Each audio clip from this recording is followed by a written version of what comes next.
Alright, ito yung Rural Bank ng Kabanggan. So galing tayo doon sa palengke, few meters away. Ito, papasok tayo dyan. And then yung unang corner dyan, nandyan yung property na for sale. Mga boss, mga ma'am, mga sir, nandito po tayo ngayon sa isang property for sale. Dito lang sa Kabanggan, Zambales. Malapit ito sa palengke. About 300 to 400 to 500 meters nasa palengke na kayo. And then another 100 meters from palengke, nasa munisipyo na po kayo ng Kabanggan. Yung area niyan, banda dyan, nandyan yung pinaka town center ng Kabanggan, ano? Malapit na lahat ng mga establishments dyan. Although na wala kaming mainstream na bangko, meron namang rural bank dito at saka may 7-Eleven, dalawa. So meron kayong facilities na mga ATMs, no? Tingnan natin yung property. Okay, mula dito sa bakod na yan hanggang dito, yan po yung property. Yan yung frontage nya. Meron kayong maluwag na road right of way. Kasya dalawang sasakyan sabay na pumasok. Tapos about 100 meters or 50 meters from here ay kalsada na. Main thoroughfare na yan, papalabas doon sa bangko, yung corner ng bangko doon na nakita natin kanina. Tapos papunta na doon sa palengke, few meters, papunta na ng palengke, and then papunta na ng munisipyo. Itong daanan na to, papunta po yan ng San Isidro, kung saan maraming mga resorts dyan. Malapit lang din to sa mga dagat, sa mga beach resorts, no? So about mga 15 minutes ride or mga about 30 minutes walk, makakarating po kayo doon sa Ambay na sinasabi namin. Ang frontage niya ay nasa around 12 to 15 meters. Tapos meron ng provision dito para maglagay kayo ng gate. Ito, pasok tayo. Medyo hindi na po nila na asikaso ngayon, nasa abroad kasi yung mga may-ari. Ayan. Maluwag, ano? Maganda. Ito, Indian mango yata to. May bayabas dito. Ano.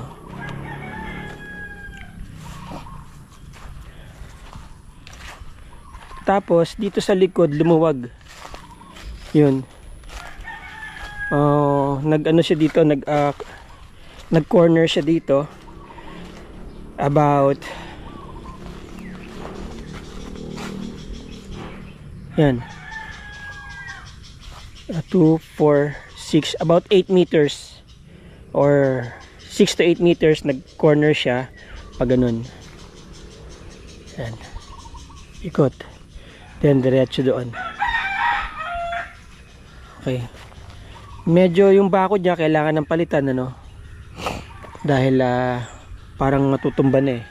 Pero hindi to sa kabila, matibay pa. Naka-fence siya paikot. Okay. Tignan po natin yung vicinity niya, no, yung kanyang aerial view, kung gaano nga siya talaga kalayo dun sa mga sinasabi ko, especially dun sa town center ng Kabanggan.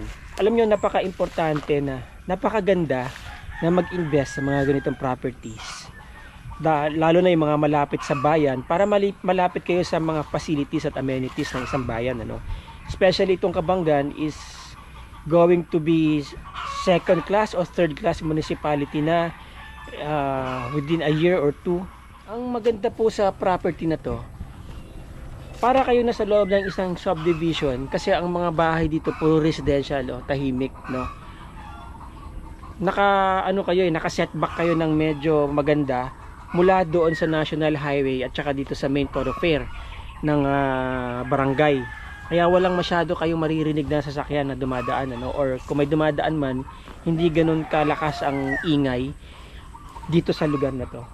Napakainam nito for residential area, do sa mga naghahanap ng, alam niyo na, tahimik, peaceful, hindi binabaha po yung lugar na to, and yet malapit po sa amenities at facilities ng isang bayan.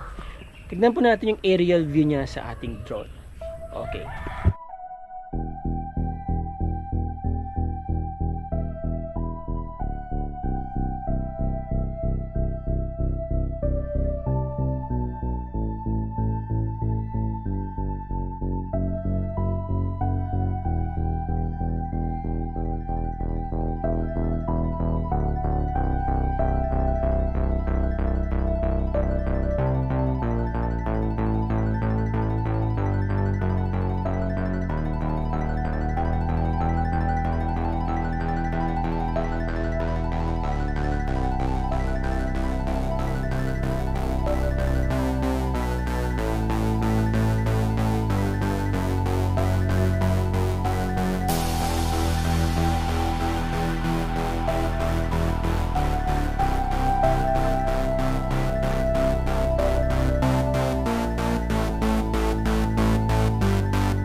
688 square meters na property na to ay 1.8 million lang. Yeah.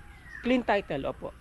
At kung may interesado po sa property na to, nandiyan po ang aking contact details. Nandiyan ang aking Facebook link nasa description. Kontakin nyo lang ako.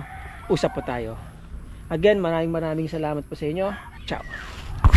Yeah.